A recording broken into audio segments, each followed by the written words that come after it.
Halo semuanya, perkenalkan nama aku Syifa Alessia Fadila dengan NIM 2024-08-1034. Jadi pada hari ini aku akan mempresentasikan hasil proyek kami yang berjudul Sistem Payroll pada pabrik roti Fresh Bakery. Jadi sistem ini dibuat untuk membantu proses penggajian agar lebih cepat, efisien, akurat di lingkungan kerjanya. Terus melalui proyek ini kami juga belajar gimana sih cara merancang sistem penggajian yang terstruktur dan bisa digunakan secara digital. Next. Oke, di sini ada saya sendiri, nama saya Syifa Alessia ini. Terus next. Nah, jadi dalam pengembangan sistem ini kita mempelajari 3 metode pengembangan perangkat lunak, yaitu waterfall, sistem prototyping, dan agile. Terus setiap metodenya itu punya karakteristik yang berbeda dan cocok digunakan untuk situasi tertentu. Jadi yang pertama ini itu ada si waterfall. Jadi metode pertama yaitu si waterfall ini dia itu metode yang berurutan. Jadi setiap tahapnya itu harus diselesaikan dulu sebelum lanjut ke tahap berikutnya.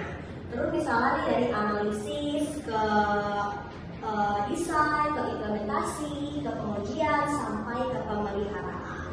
Lalu kelebihan dari waterfall ini itu dia itu prosesnya stabil dan terdokumentasi dengan baik sehingga cocok untuk proyek besar yang kebutuhannya tidak sering berubah, seperti sistem keuangan atau pemerintahan.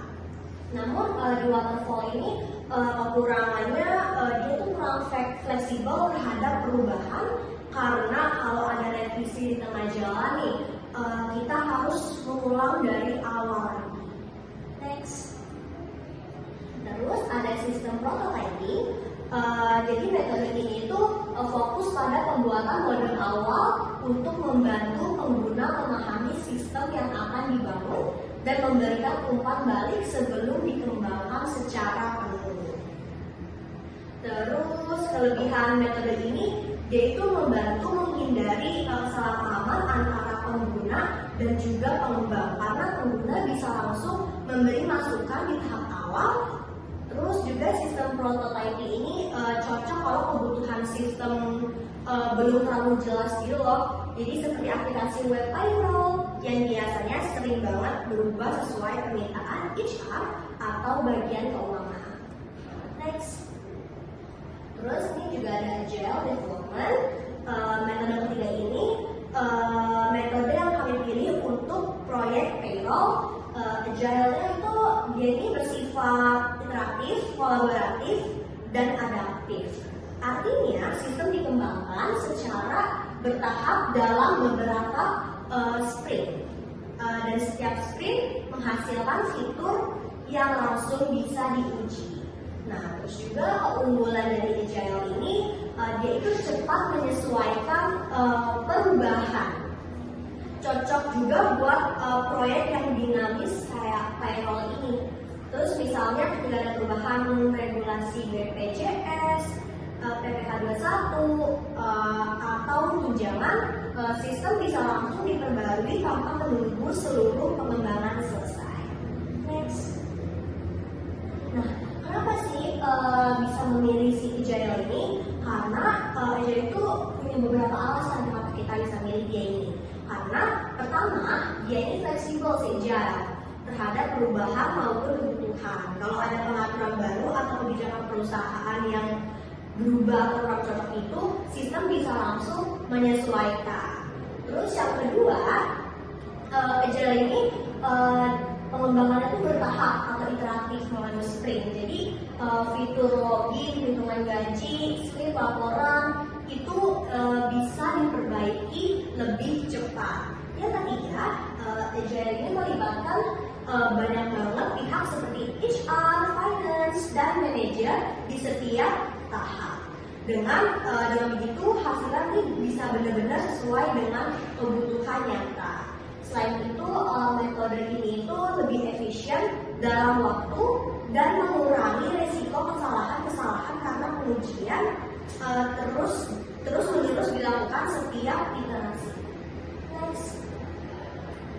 Jadi di sini selanjutnya aku bakal ngejelasin penjelasan use case dari sistem payroll ini. Nah, jadi ada 4 jenis pengguna utama, yaitu ada admin atau HR, finance, supervisor, atau manager, dan karyawan. Jadi admin atau HR ini dia itu mengelola data karyawan, komponen gaji, tunjangan, potongan, serta melakukan perhitungan payroll, pembuatan slip gaji, koreksi gaji, atau back pay. Terus juga dia juga bisa pembuatan laporan payroll. Terus yang kedua itu ada finance atau accounting.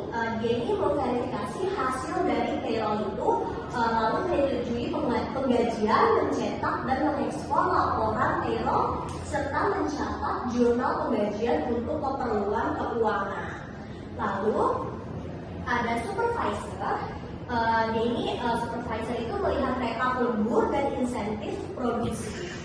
Supervisor juga memantau kinerja karyawannya serta memberikan persetujuan terhadap hasil payroll sebelum finalisasi. Yang terakhir ada karyawan.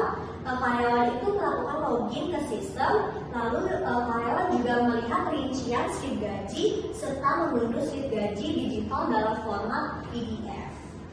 Untuk activity diagram, untuk alur aktivitasnya, proses dimulai dari HR yang memilih periode payroll yang ingin diproses. Lalu sistem mengambil data seperti gaji pokok, tunjangan, BPJS atau PPh 21, kemudian HR mengimpor data absensi karyawan. Lalu jika data tidak valid, teman-teman, sistem akan menampilkan error dan meminta HR memperbaikinya. Kalau data yang valid, sistem menghitung gaji bruto, potongan, dan pajak sesuai perusahaan. Nanti setelah hasilnya sesuai, payroll dikirim ke supervisor untuk disetujui, lalu minta ke finance untuk approval akhirnya itu seperti apa. Jadi jika semuanya sudah disetujui nih, sistem akan menguji payroll, membuat slip gaji digital, dan mengirim notifikasi ke karyawan. Dengan alur seperti ini, sistem memastikan setiap proses penggajian transparan dan akurat. Next. Lalu di sini saya akan menjelaskan user case. Nah, ada 4 jenis